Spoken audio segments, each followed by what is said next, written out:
शहीद हुए जवानों के शत विशत अधजले शरीर के टुकड़े, रेत के टीलों से ऊपर जाती लाशों के ढेर और कश्मीर की खून से सनी लाल रंग की सड़कों के दृश्य सामने आते हैं।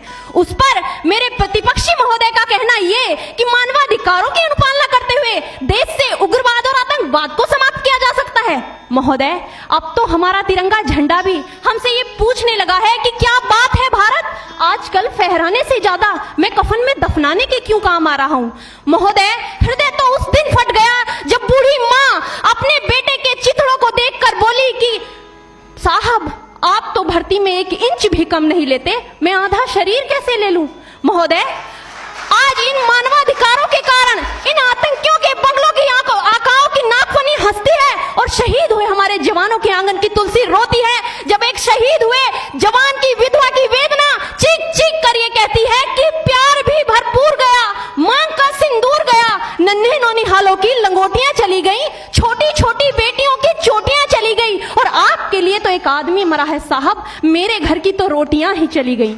महोदय, किसी भी युद्ध को जीतने के लिए पहल करना सबसे ज्यादा आवश्यक है, क्योंकि इतिहास गवाह है कि पहल करके बड़े बड़े युद्धों के परिणाम बदल दिए गए हैं। परंतु आज मानवाधिकारों के कारण हमारे देश के जवान इस कदर बंधे हुए हैं कि अपनी ड्यूटी पर खड़े होकर भी वो आज पहल करने से डरते हैं, क्योंकि महोदय भविष्य में उन्हें कटघरे में खड़े होने का डर सता रहा होता है।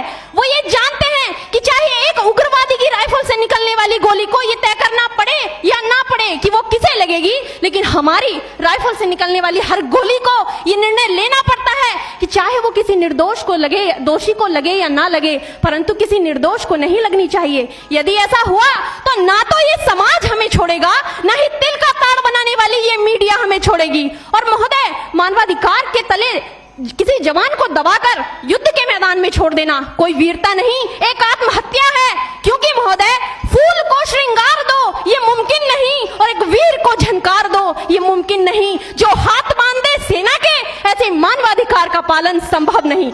महोदय, आज सत्यनिष्ठा के मार्ग पर चलते हुए भी हमारे देश का जवान इन आतंकवादियों, इन पत्थरबाजों से डरता है, क्योंकि वो जानता है कि उसकी राइफल से निकलने वाली गोली अगर टारगेट को हिट नहीं भी करेगी तो भी 400 मीटर तक जाएगी, और यदि इस बीच वो किसी निर्दोष को लग गई तो महोदय हमें अपनी नौकरी से हाथ तक धोना पड़ सकता है।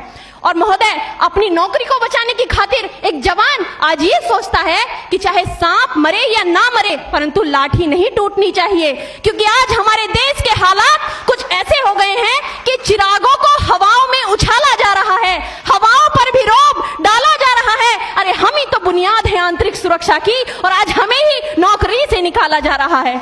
महोदय, जब पुलवामा में 44 जवान शहीद हुए, छत्तीसगढ़ में 76 जवान शहीद हुए, तो कोई भी मानवाधिकार की दुहाई देने वाला हमारे पक्ष में आकर खड़ा नहीं हुआ।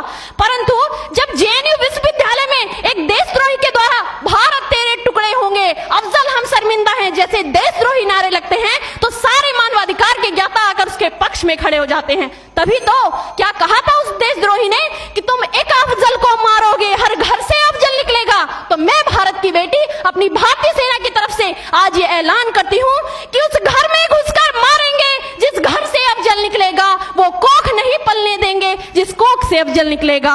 उठो देश के वीर जवानों, तुम सिंह बनकर दहाड़ दो और एक तिरंगा झंडा उस कन्हैया के सीने में गाड़ दो। महोदय, अंत में अपनी वाणी को विराम की ओर ले जाते हुए मैं सिर्फ इतना ही कहना चाहूंगी कि मुझे अफसोस है अपने देश की न्यायिक प्रक्रिया पर, जहां आज भी रात के 12 बजे अजमल कसाब जैसे आतंकी के लिए सर्वोच्च न्यायालय के दरवाजे खोल दिए जाते हैं। ऐसे देश से मानवाधिकारों की अनुपालना करते हुए आतंकवाद और उग्रवाद से कभी नहीं निपटा जा सकता। मानवाधिकार के नाम की दुहाइयां देने वालों,